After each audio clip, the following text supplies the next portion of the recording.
all of our lives. We worked to build cybersecurity, AI, and other software for enterprises, right? For governments, for banks, etc. Flip the paradigm, bring all that stuff, put it in the hands of consumer, and simplify, right? So my mom could use it. Just do something. Doing nothing is no longer an option. Welcome to the SafetyNet podcast by ArkCybr. My name is Josh Lewis, and I am your host and producer. And with me is Sean Artizone, who is the CEO and founder of ArkCybr, and he is the genius, hacker, brains, and heart of the podcast. And in this episode, we have a very special guest. Before we actually introduce our guest, would you kind of set up how this all came about?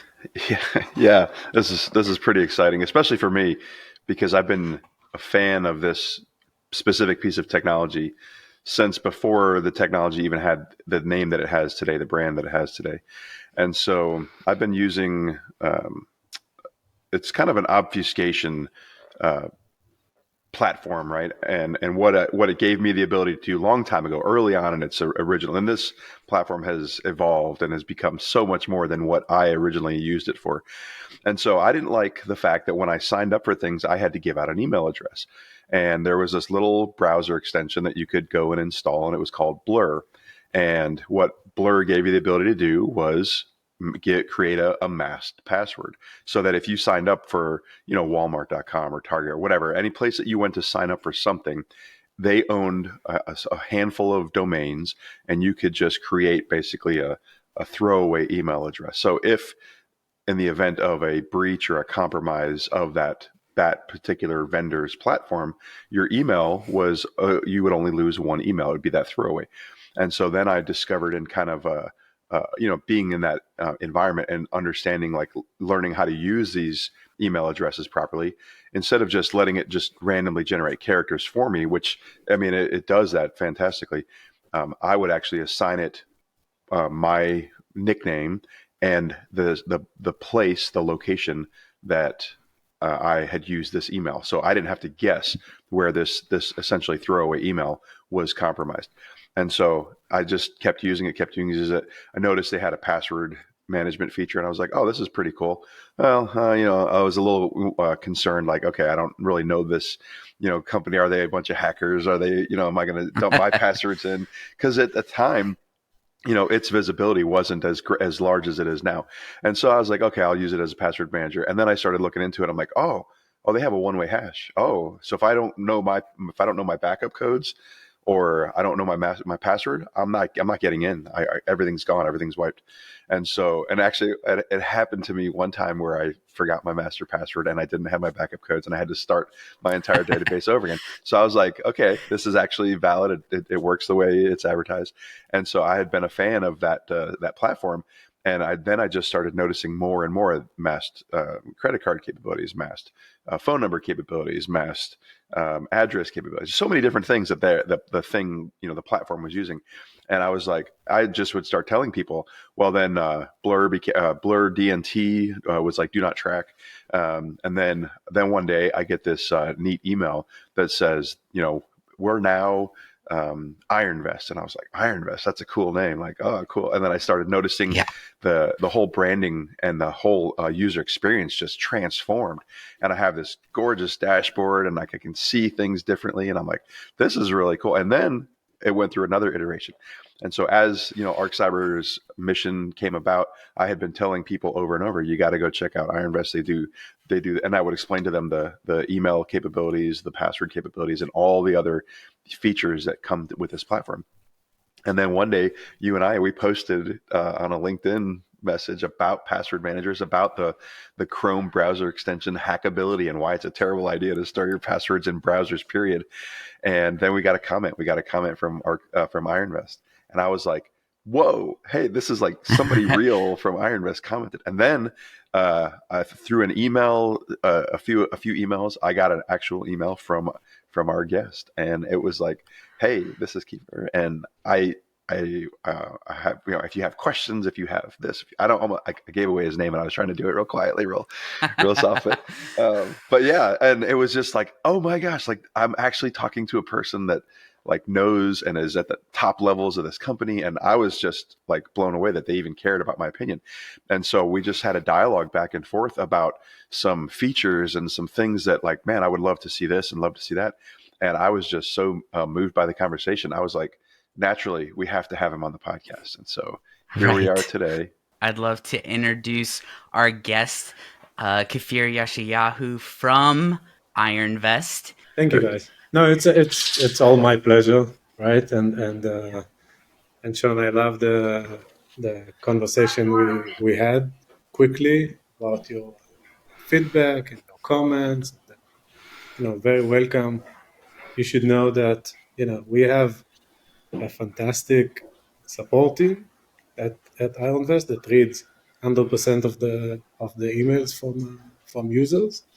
But from time to time, I sample them, reach out to enthusiastic users with good feedback because we are all about learning and improving the platform and essentially all about the users. So it's not unusual, and I'm glad that you appreciate it. Well, I would love to start hearing about your journey and then getting into hearing more about IronVest for those who haven't heard of it.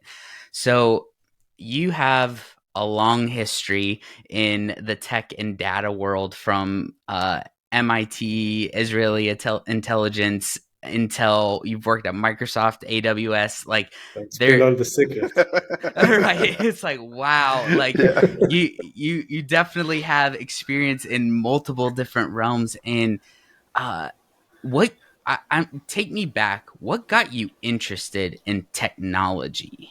I mean, it's a great question. I mean, it does take me back a while. I started at a very young age, right? Interested in taking apart things and understanding how things worked. That was the initial kind of understanding, kind of coupled with the love for math, right? For kind of organized, highly logical problem solving. That was kind of my thing. And I started at a very very early age. At 18, I was already in the intelligence technological unit, doing some cool stuff.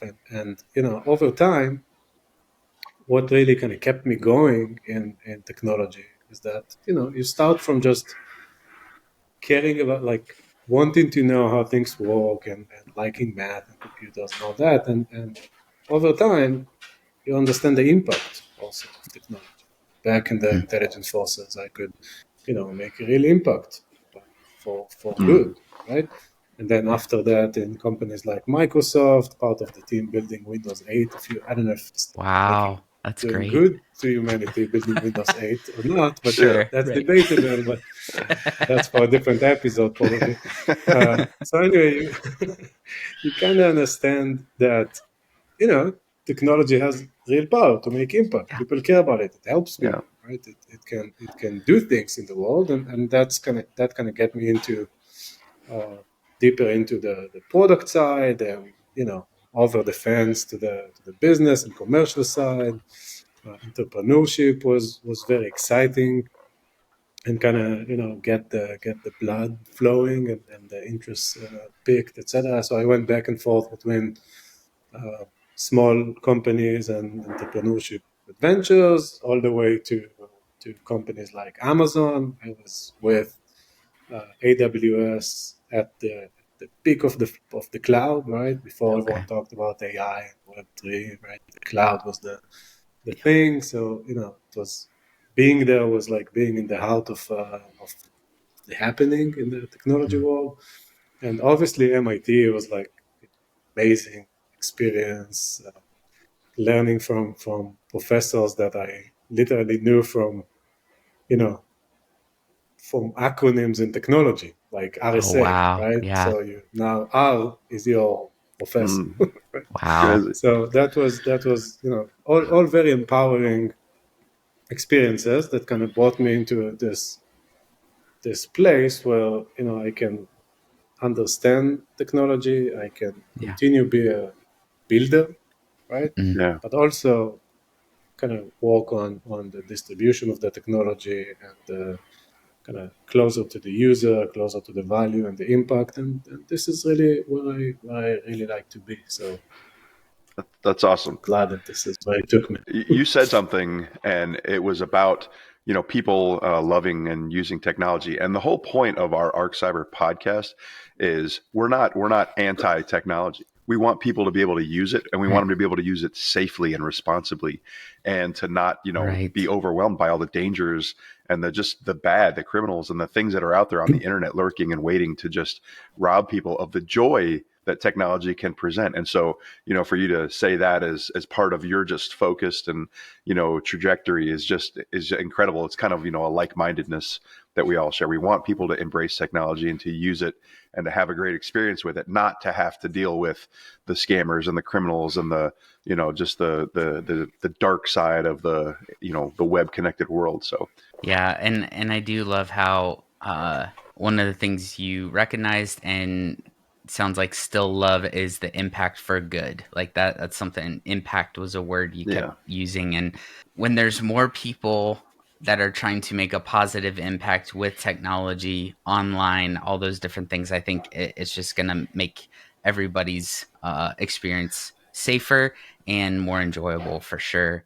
Can I ask a question before? And this one didn't appear on the list, but as we were talking, it just made me think. I'm looking at their resume here: MIT, Intel, Israeli intelligence, Microsoft, AWS.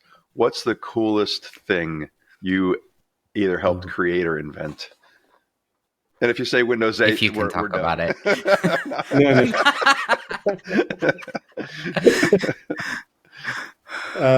That you can tell us about.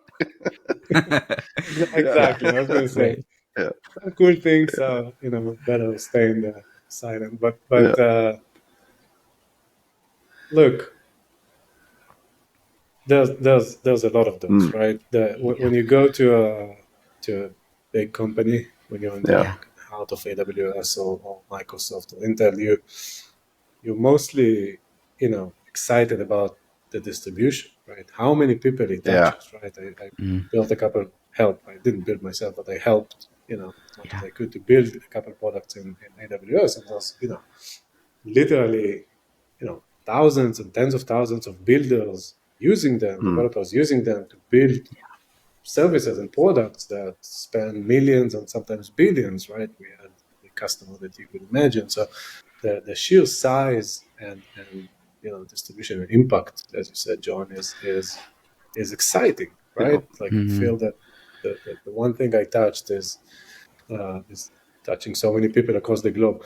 But in terms of getting excited about building something myself, then I would, on the entrepreneurial adventures, this is where I got more satisfaction in building something that is yours, that you can be proud of, etc.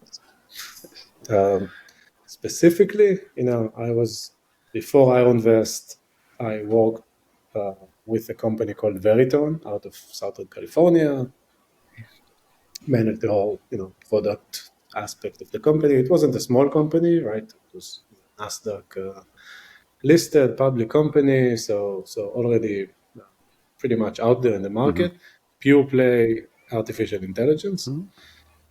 We built products for public safety. So we built products for multiple segments like media and entertainment, etc. But what really got me excited is products that we built, one of my team built, and public safety groups use them ethically, reliably, for the good of the community.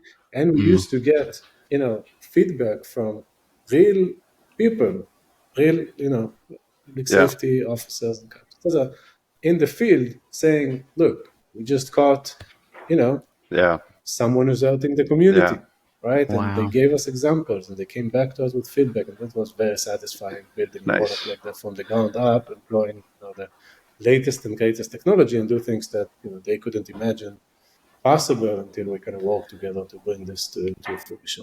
I like the way you said that. People who are hurting the community, your technology helped put an end to that. That's fantastic. Mhm. That's fantastic. That's awesome. That's really Hands cool. up. So Sean has been more aware of the history of IronVest. So I've only really been exposed to it since it's been IronVest. Can you take us back, and why did you guys, what was the kind of thing that made you guys say, we want to start something different, something new? And what was the thing that you actually started with from the beginning? Because it sounds like it's been through some iterations. Yeah. So IronVest is about something that Sean mentioned before, right? It's about using the good of technology, or the good side of technology, by ordinary people, right? Not by Yeah. cyber experts only, or by developers, etc., but for everyone, using technology fearlessly and seamlessly, right? Without getting hurt by the abilities or the capabilities that technology gives bad people. We just call them Yeah. bad people. There's all sorts of bad Yep. people, right? Fraudsters, scammers, Yep. hackers, etc. Right? So with the distribution of different technologies, all the way from, computers and internet and mobile and connectivity everywhere, and then AI, right? Yeah. That gives tremendous value to everyone, but it also gives tremendous power in the hands of bad people, right? Yeah. We felt, as I mentioned before, we are a kind of group of co-founders who we have a long history. We worked together on many cool things in the past. I know Avi from, I was 18 when we met at the intelligence forces. Okay. We worked on many cool things, and each one of us had, exciting journey in technology and business until that point. And we came to the realization that there is no one service that makes its mission to fully protect and wrap around consumers, ordinary people, when they, when they roam the digital world, right? Yeah. So kind of your digital well-being, your new digital way of life, right, is not protected by one company who's that's life mission. Now, having said that, there's a lot of good companies and good people who are working on, anything from, password managers to, home safety devices to security all around the, the spectrum. But we in IronVest wanted to employ the latest and greatest technologies, which I will tell you in a second, what we bring to the table in terms of the technological advantage. We wanted to employ all that, employ our expertise, which is mostly in the fraud prevention world, Okay. the cybersecurity, and artificial intelligence. This is kind of the three pillars that we bring to the game. We wanted to take that and build, fully fledged. We didn't even know how to call it exactly in terms of what segment is it, right? It's not a password manager.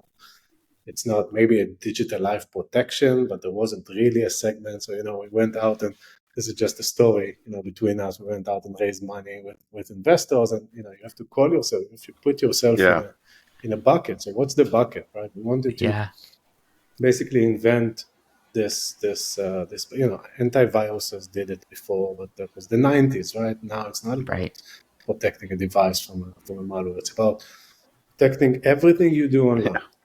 Phishing, fraud, scams, in SMS, in emails, social media, right? Your online accounts, your funds and financial assets are all online, right? Your identity is online. So everything, your family, right? Your kids are online. Maybe your older parents.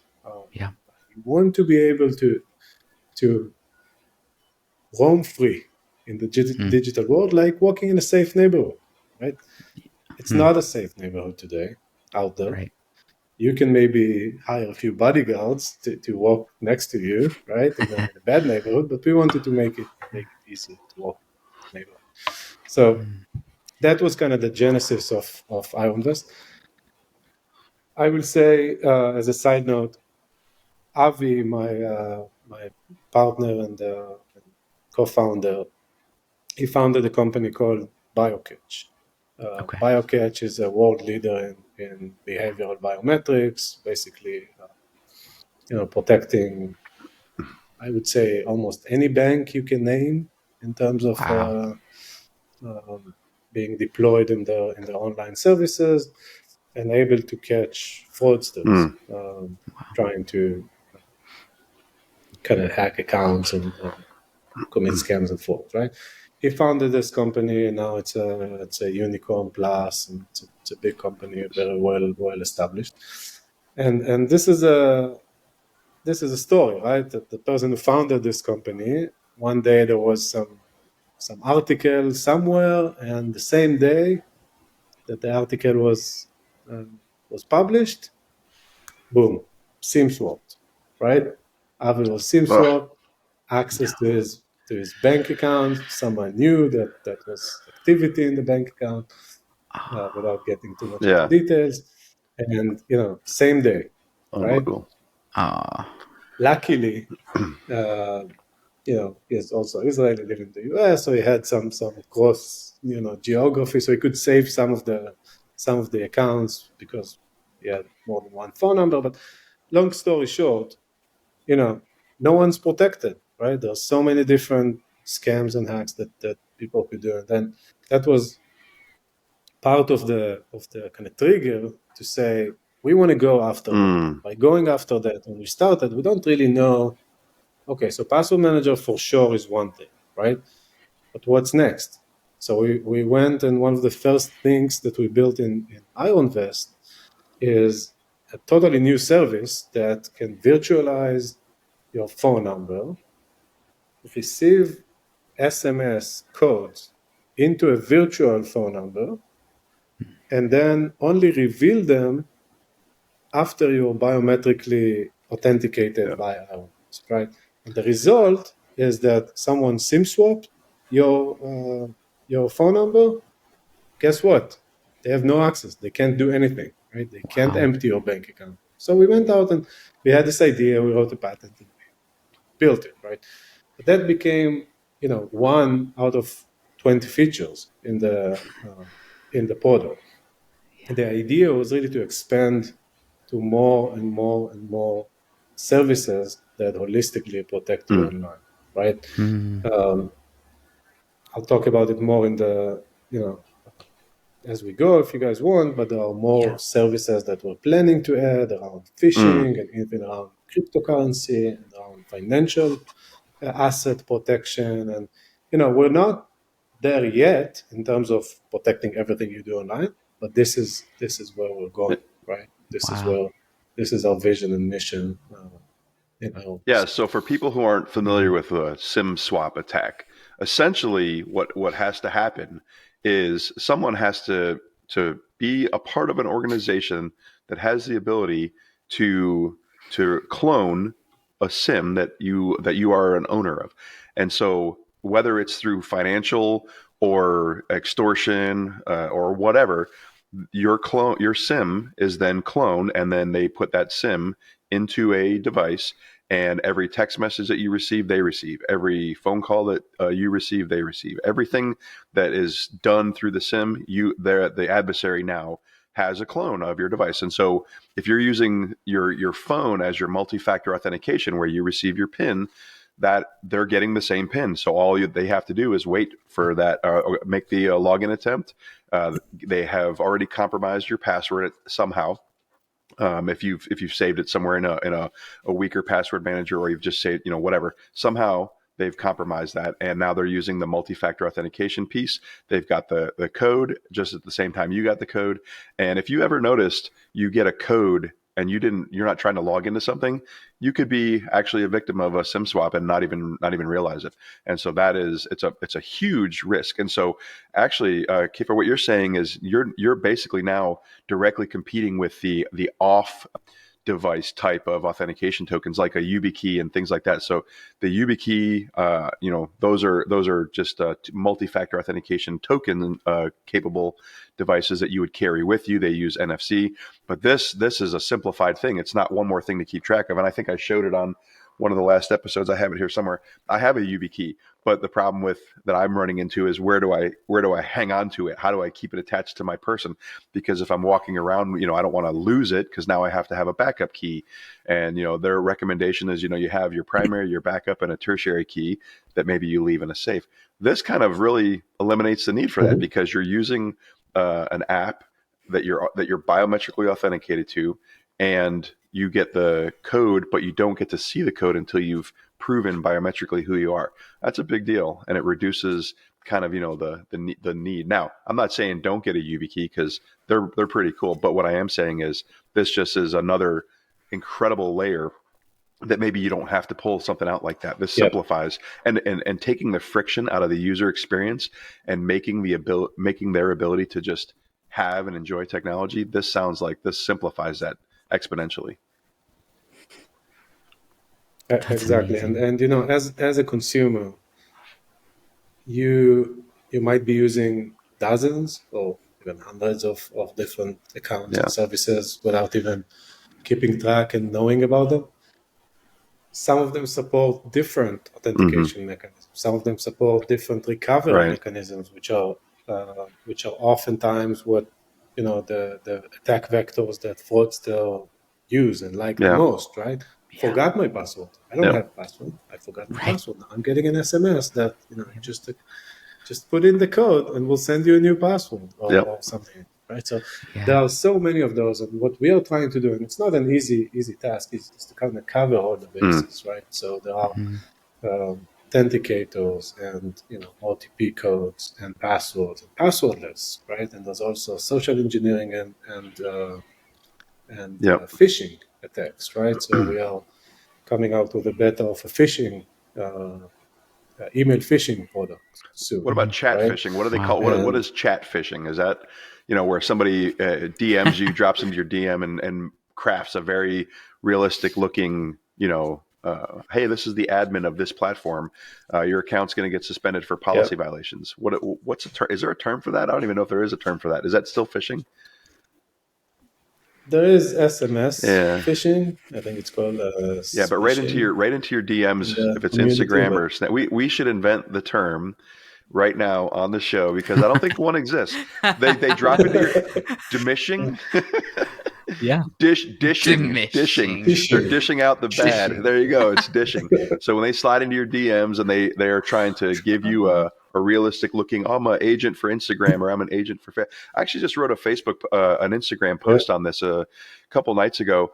Literally, if you go to one of the major platforms websites, and I won't name their name on the show, but if you go to their LinkedIn page and you see all the posts that they're making, literally underneath every single post is a comment: please help, my account got hacked, my account got taken over because I fell for a chat person that told me my account was going to get suspended. And these are like influencers. These are people with millions of followers whose accounts are now taken over. So I don't know that dishing is that I don't know. We'll have to figure it out. Is it diminishing? Diminishing. that would work. Diminishing. Yeah. And exactly. Yeah. Anyway. Diminishing security. That's great. Yeah. So, well, okay. So initially, my first thought, especially since we were talking about password managers on a previous episode, I had thought that IronVest was only a password manager, and that's obviously not the case. Can you talk about just like what currently, what is IronVest? What are the services you use today? So today the services that exist, for consumers, are a password manager. Since you guys mentioned it, right? We took the traditional password manager. We added, as Sean mentioned, we selected or elected to go with the highest level of security and one-time hashing and the latest and greatest cryptography. We really believe that, I would say it as a side note that password managers are moving towards becoming a security tool now, but most of them, and essentially they started as a convenience tool, right? So there's some kind of false understanding that password managers are all about security, but at the end of the day, if your password manager is not secure, if you selected a non-secure one, now you put everything in the vault that's not locked, and that's not great, right? Yeah. So, but that's a side note. So we have a password manager. We took our we have a decentralized biometric fraud prevention infrastructure.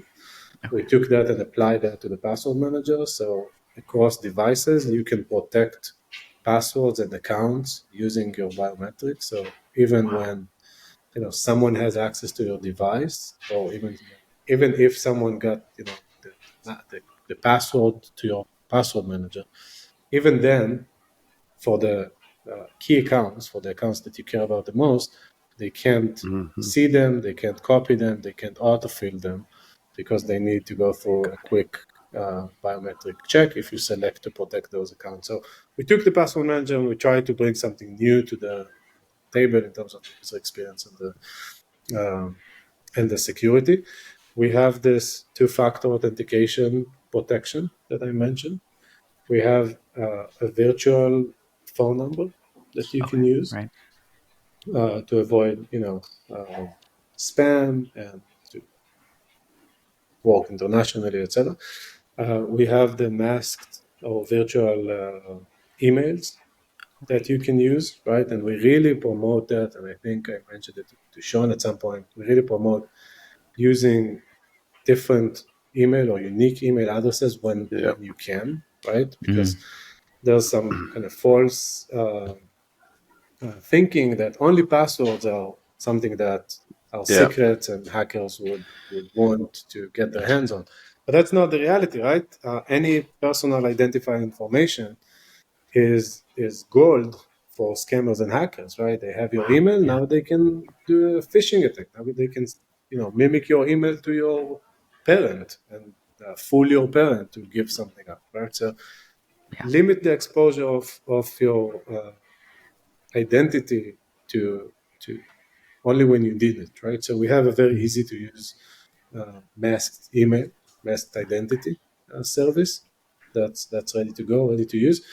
On the same lines, we also have a payment service, a virtual credit card, virtual debit card, say, service that in a very easy way you can check out online in any website with privacy and security, right? It's again protected using your biometrics, and no one can steal your funds, and your identity is remain private, right? Now it's not used for buying shady stuff, right? It's used, and we block that actually, shady things. It's used to really protect your financials, your payment, and your details online. So if someone get their hands on a database from some merchant or some other place, they can't do anything to you. They can't associate it with you, etc. So I'll give a little bit more detail on that just for the viewers here. So basically what you're doing is, and I've used this service myself, so and I absolutely stand behind it. Basically, you take what your connected account, your connected bank account, credit card, whatever, and you're basically pre-filling a prepaid card. And so you load that prepaid card with the amount that you want for that single transaction, and that card becomes a single use. So you use that filled card during the transaction, and once that amount you intended to spend is gone, that card becomes useless. You can refill it, I think, but that card itself is essentially a single-use card. So that's the technology behind it. And then the email platform that he mentioned, it's so intuitive. It even offers you a prompt if you try to use one of their emails, and it says, "Hey, did their site reject it?" And you can say, "Yeah, they rejected my email." So then it gives them feedback to maybe work with that vendor to allow, like, hey, this is a security thing. This isn't like a hacker scammer thing. We're using this as a way to protect your customers. So don't junk our domains. Let our domains be part of your accepted emails. So yeah. Anyway, sorry about that. Point of clarification for them. And we, by the way, this is exactly right. We do a lot of work with the ecosystem, both on the email and phone side, to make sure those credentials are accepted everywhere, right? Wow.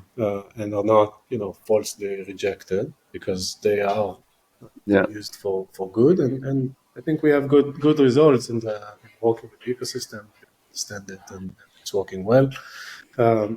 In terms of the other things that are coming in limited beta right now, is the email phishing service that is already tested, ready to go, and we're opening up to the community.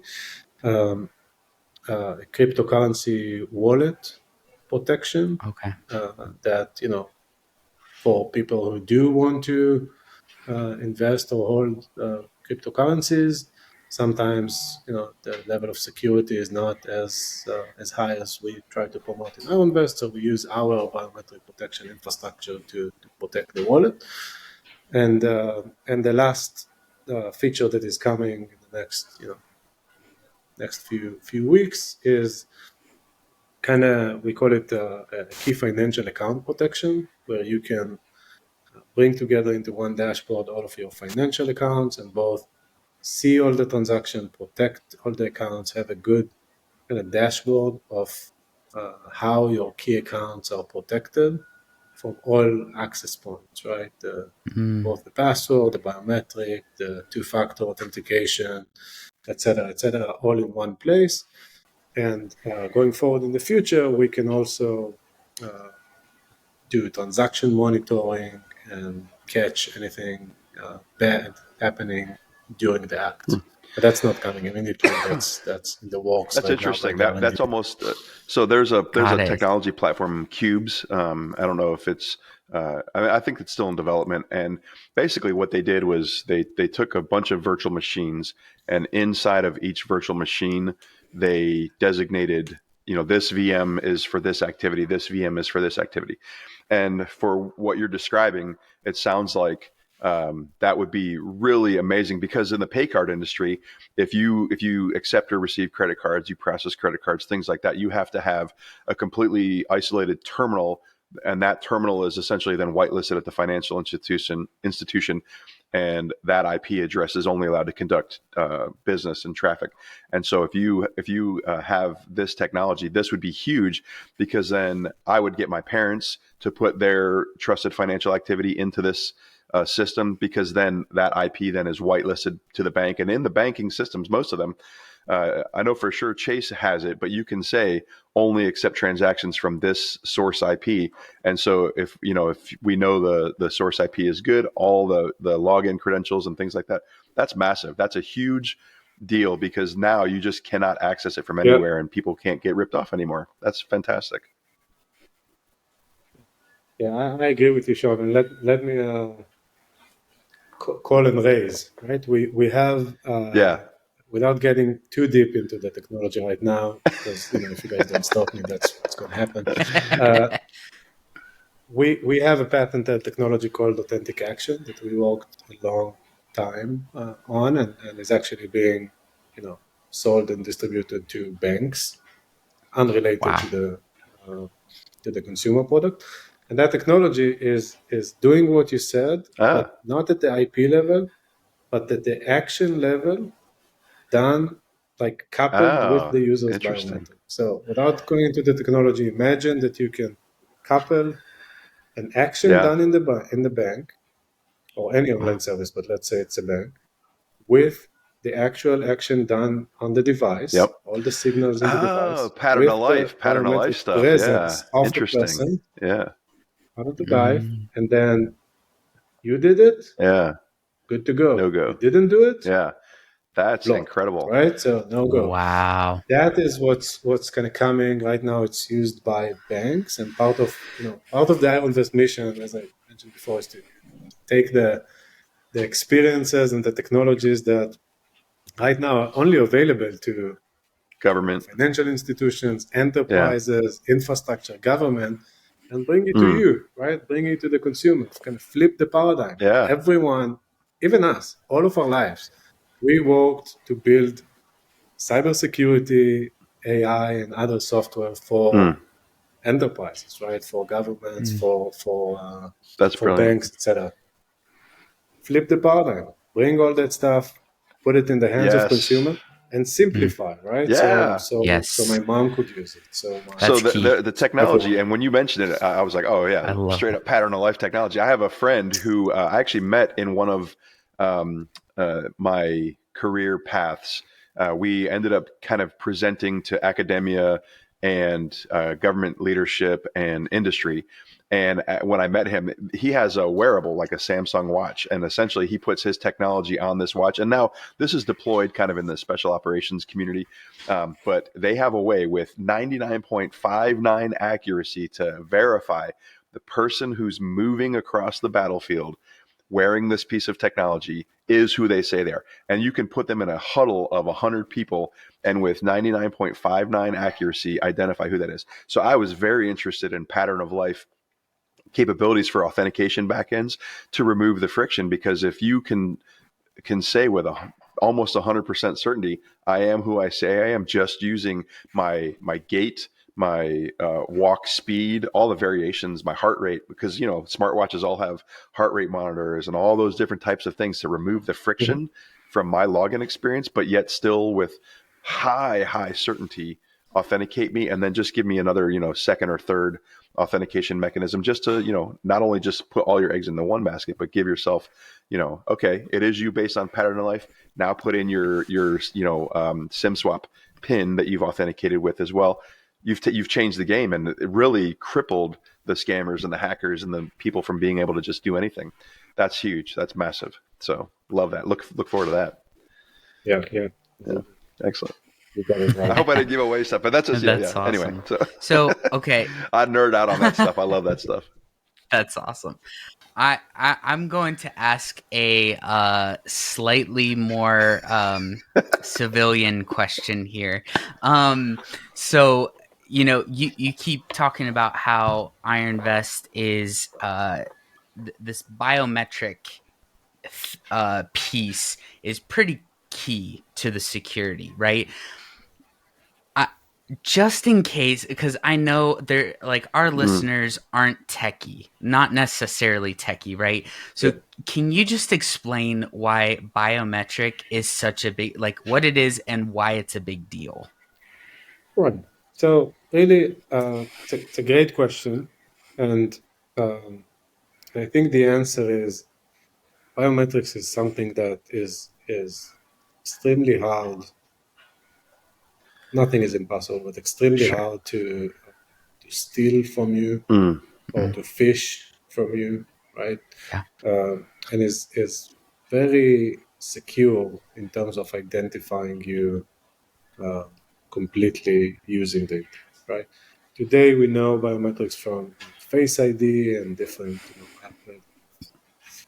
applications and others, but the way we approached it in IronVest is to really bring it in a seamless way into your ongoing interaction with the digital world, right, with the internet, and help you stay secure without compromising convenience, without compromising, usability, and in some cases actually make it more seamless, more and reduce the friction, right? Because imagine in some cases you might want a second factor. Right? The second factor is an SMS or a YubiKey or whatever. What if you could just continue doing what you're doing, and we will look at you for a second, identify you biometrically, and let you go. Now, look, in our language, we say things like "look at you," right? No one's looking at you, right? We don't really have a different way to describe it, but Yeah. That's what I think Big gets brother. people very, Yeah. very concerned. Sure. And exactly, but no one's looking at Yeah. you. Right. Certainly, IronVest, we call ourselves a security and privacy company, right? Security and privacy super app. So we're Yeah. all about privacy. So being so privacy conscious, we spend a lot of time and effort in making sure that the fact that you use biometric don't compromise your security and privacy in different ways, Yeah. right? We don't want to create new problems for you. You want to solve your existing problems. So, your biometric templates are not saved. They're distributed, not saved in one place. No one can see them. No one can hack them. No one can use them. And certainly no human person is looking at Can I give an analogy it's for fine, this? right? So a lot of people bought into, I got to get a VPN for privacy. I have to get a VPN for privacy. And the VPN marketing people did a fantastic job at convincing people that VPNs are absolutely private. And for the most part, they're right. But what happens is your computer connects to the VPN concentrator, right? You connect that. And then all the traffic that goes through the other side of the VPN, that is on their stuff, right? And so they are giving you the ability, but when you connect, the VPN service provider knows who you are and knows all of the packets that are passing in between. And so if you connect to a rogue VPN server, you can be sure that your stuff is being collected. And so all of the trust that people have put into VPNs, and there are good VPN providers out there, there's still a level of trust. This next level of biometric authentication and validation, it's simply understanding the privacy intent is the way that VPNs kind of marketed it. It is really private. It is really secure, and it is really to help protect your privacy. You trusted VPNs start to understand that this type of technology is not about capturing your personal biometric and life footprint. Now, there may be some adversarial, agencies that eventually will be doing that, but this isn't one of them. So, yeah, I just want to make that point. Exactly. And one of the kind of principles should be that IronVest is not adversarial, obviously, and it's all about helping you. But like any other company, what happens if, right? What happens if someone compromises IronVest? God forbid, not going to happen. Yeah. But so we like others in the community employ something that that's called zero knowledge, right? Zero knowledge proof and zero knowledge security, etc. So even us can't access most of the information. Some information like your name and you signed up. Sure. Yes. All of your private information that's saved in your vault, even us can't access, which means that anyone rogue in IronVest, if some employee decides to do something, or someone compromise IronVest, etc., you're still protected, right? Wow. So the zero knowledge concept is very important, and is one of the principles that we develop. No backdoor keys to get in. Services. What I'd love to do is talk a little bit about just misconceptions or mindset shifts. We're talking about protecting yourself. I love the analogy you used earlier about walking through a safe neighborhood, right? And not just hiring the bodyguards, but like actually trying to make the neighborhood you're walking in safe. I feel like it's not enough to just sign up for IronVest, right? You have to, there's almost like this, I would imagine there are things that people need to do, habits they need to form, mindsets they have to have. What are some of the things that you wish people in general would just start doing or thinking in terms of these kinds of things?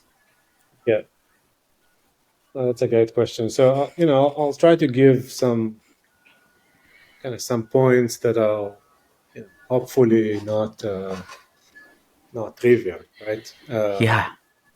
So one thing that I feel is a slight misconception, and I alluded to that before. the conversation is every bit of personal information is something that you want to be cautious about. Not coming from a place of being scared online or being afraid all the time, but from a position of I only share what I need, what I need to share, right? Need to know basis. The reason is every personal information can be used in social engineering attacks and can be used in various manipulations that eventually lead to compromising your safety online, right? Hackers and scammers or fraudsters are unfortunately very sophisticated, right? So in our mind, they want my password. That's not true, right? They want anything, right? They want if they know my name and my role in IronVest, they can send a phishing email to one of my employees, right? And they would think it's for me, and they would react and maybe compromise secrets, etc. And this is just one example. So one advice or one kind of paradigm shift or mindset shift is protect your personal information whenever you can, right? Don't be afraid. Share it when you need it. Share it with trusted parties. Like one other thing I would say is we use a lot of different services, right? We have hundreds of passwords, and we have so many different accounts across different types of things that we do and need in life. They're not all created equal in terms of how you need to think about protecting them, right? Sometimes people say, I'm going to put all my passwords in a password manager. I have 200 of them, and they're all the same. But that's not true, right? Your bank account credentials or your social media, like you mentioned before, Sean, credentials are probably more important than your Netflix password. Although Netflix is coming down on people right now. Yes, but that's a different story. But think about your digital life in layers, right? Yeah. And pick the accounts that you care about. Start with them. Pick 5, right? Pick 10, right? And protect them with layers, right? Add 2-factor just for them. Make sure that you have the right, authentication mechanisms, that you have unique identities, that you protect everything you can, that you monitor them, right? Whether you use IronVest or not, for these accounts, make sure that you know which accounts you care about. We call them in the product and internally key accounts, right? Pick your key accounts.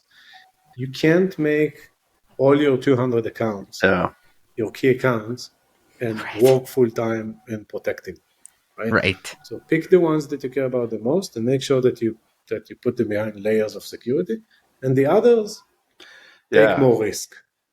And maybe a last piece, because there's a lot of different advices, but maybe a last piece, and this is where I'll give you guys a shout out, is awareness, right? Get yourself aware, right, of the risks out there. Podcasts like you guys are doing are great, right? Get yourself interested. Don't leave those things to the techies, right? You make sure to protect yourself in the physical world. Do the same in the digital world, because it has real implications on your life.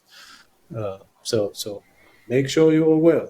Make sure you understand. You don't have to understand the depth of the technology. You really don't need to be to make yourself educated in the space enough to protect yourself and your loved ones online, right? Don't stay away from it. Don't be afraid from it. Find the podcasts or the different channels that speak to you at your level, and make sure that you follow them and that you understand what are the current risks online.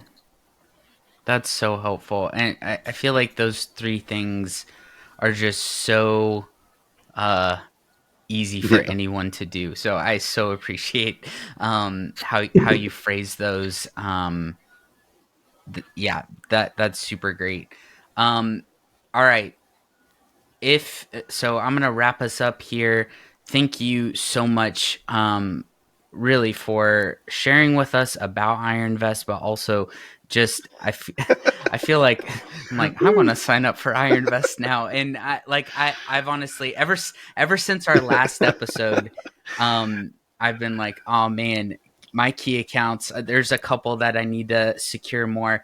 I literally just had my mother-in-law was visiting, and I was just talking with her after our last episode about some of these different things, and just knowing that like their stuff is maybe not as secure as I would probably like either, and just knowing like how easy and simple IronVest is, I'm like, I should probably see if I can get them on this as well. So I really appreciate it. And you guys, you can get started for free. I'm looking at the website right now. There's the IronVest Essentials, get started for free.